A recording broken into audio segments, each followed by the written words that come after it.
ప్రభువైన యేసుక్రీస్తు నామంలో అందరికీ హృదయపూర్వక వందనములండి. కీర్తనల గ్రంథము 125వ అధ్యాయము. యెహోవా యందు నమ్మికయుంచువారు కదలక నిత్యము నిలుచు సియోను కొండవలె నుందురు. యెరూషలేము చుట్టూ పర్వతములున్నట్లు యెహోవా ఇది మొదలుకొని నిత్యము తన ప్రజల చుట్టూ ఉండును.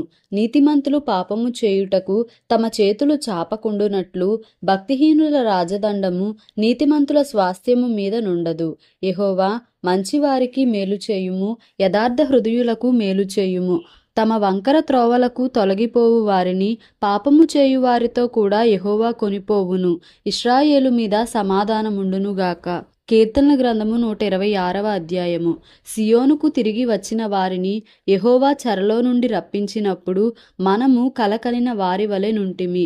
మన నోటి నిండా నవ్వుండెను, మన నాలుక ఆనంద గానముతో నిండియుండెను.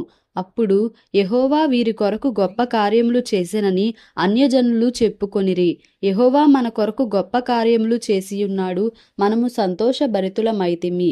దక్షిణ దేశములో ప్రవాహములు పారునట్లుగా యెహోవా చెరపట్టబడిన మా వారిని రప్పించుము. కన్నీళ్లు విడుచుచు విత్తువారు సంతోషగానముతో పంట కోసెదరు. పిడికెడు విత్తనములు చేతపట్టుకొని ఏడ్చుచూ పోవు విత్తువాడు సంతోషగానము చేయుచు పనలు మోసికొని వచ్చును. కీర్తనల గ్రంథము 127వ అధ్యాయము. యెహోవా ఇల్లు కట్టించని ఎడల దాని కట్టువారి ప్రయాసము వ్యర్థమే.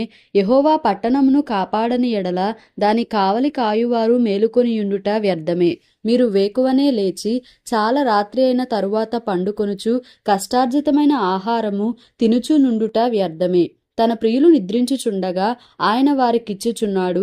కుమారులు యెహోవా అనుగ్రహించు స్వాస్థ్యము, గర్భఫలము ఆయన ఇచ్చు బహుమానమే. యవనకాలమందు పుట్టిన కుమారులు బలవంతుని చేతిలోని బాణముల వంటివారు. వారితో తన అంబుల పొది నింపుకొనినవాడు ధన్యుడు. అట్టివారు సిగ్గుపడక గుమ్మములో తమ విరోధులతో వాదించుదురు. దేవుడి పరిశుద్ధ వాక్యమును మన వినికిడిలో దీవించి ఆశీర్వదించునుగాక. ఆమెన్.